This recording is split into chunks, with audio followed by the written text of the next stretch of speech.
ত্রয়োদশ জাতীয় সংসদের তৃতীয় অধিবেশন বসছে আজ। এ নিয়ে বিস্তারিত জানাতে সংসদ ভবন থেকে আমাদের সঙ্গে যোগ দিচ্ছেন মনির মিল্লাত। আমরা সরাসরি চলে যাচ্ছি তার কাছে। মনির, আজকে তো ত্রয়োদশ জাতীয় সংসদের তৃতীয় অধিবেশন বেলা ৩টায় বসছে, তো আজকের অধিবেশনে আসলে কি কি বিষয় অগ্রাধিকার পাবে? নগদ নিয়ে এলো হার না মানা হার অফার। সর্বনিম্ন 10,000 টাকা রেমিটেন্স নগদে পাঠালে থাকছে স্বর্ণের হার জেতার সুযোগ। দেখুন, আজকের দিনের যে কার্যসূচি এখন পর্যন্ত আমরা পেয়েছি তার শুরুতে রয়েছে সভাপতি মণ্ডলী মনোনয়ন। আপনি নিশ্চয়ই জানেন যে স্পিকার এবং ডেপুটি স্পিকারের অবর্তমানে সিনিয়র সংসদ সদস্যদের মধ্য থেকে কেউ একজন সেখানে সভাপতিত্ব করেন।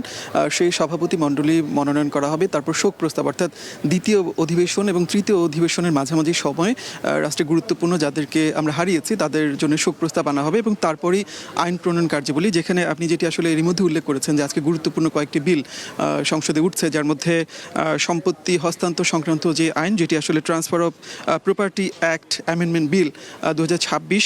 এছাড়া আমরা দেখছি যে আপনার জাতীয় মানবাধিকার কমিশন বিল 2026 এবং গোম প্রতিরোধ এবং প্রতিকার সংক্রান্ত বিল 2026। এই তিনটি বিল আজকে প্রথম দিনের অধিবেশনে, অর্থাৎ তৃতীয় অধিবেশনের প্রথম দিনে আজকে উঠছে, এরকমটি কিন্তু এখন পর্যন্ত আমরা নিশ্চিত হয়েছে এবং সংসদ সচিবালয় থেকে যে দিনের কার্যসূচি দেওয়া হয়েছে সেই জায়গাতে এই তিনটি বিলের কথা উল্লেখ করা হয়েছে।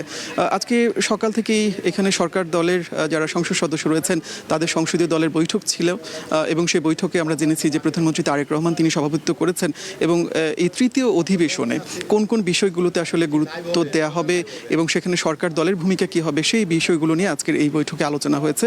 চিফ হুইপ সংবাদ সম্মেলন করে আনুষ্ঠানিকভাবে এই পুরো ব্যাপারটি আমাদের জানিয়েছেন এবং যেটি আসলে এই তৃতীয় অধিবেশনের সবচেয়ে উল্লেখ করবার মতো ব্যাপার সেটি হচ্ছে যে সংসদের স্থায়ী কমিটি যেগুলো রয়েছে সেগুলো গঠন করা হবে, যেই জায়গাতে যেটি আসলে বিরোধী দলের দাবির জায়গা ছিল কিংবা জুলাই সনদে যেভাবে বলা হয়েছিল যে এই স্থায়ী কমিটিগুলোর সভাপতি পদে বিরোধী দলের সংসদ সদস্যরা জায়গা পাবেন, কিন্তু আজকে চিফ হুইপ পরিষ্কার করে বলেছেন যে এখন পর্যন্ত যেহেতু জুলাই সনদ বাস্তবায়ন হয়নি, যে কারণে এই সভাপতি পদে বিরোধী দলের সংসদ সদস্যদের জায়গা পাবার কোনো সুযোগ নেই। অর্থাৎ পুরনো রীতি অনুযায়ী আসলে এই কমিটিগুলো পুনর্গঠন করা হবে এবং সেখানে সভাপতি পদে আমরা ধারণা করি যে সরকার দলের যারা সংসদ সদস্য রয়েছেন তারা সেই জায়গাতে দায়িত্ব পালন করবেন। আর আরেকটি ব্যাপার যে এই সেপ্টেম্বর মাসের আগে যে অধিবেশনগুলো বসে রীতি অনুযায়ী তার মেয়াদ খুবই কম হয় এবং এই অধিবেশনের মেয়াদও খুব কম হওয়ার এক ধরনের সম্ভাবনা রয়েছে।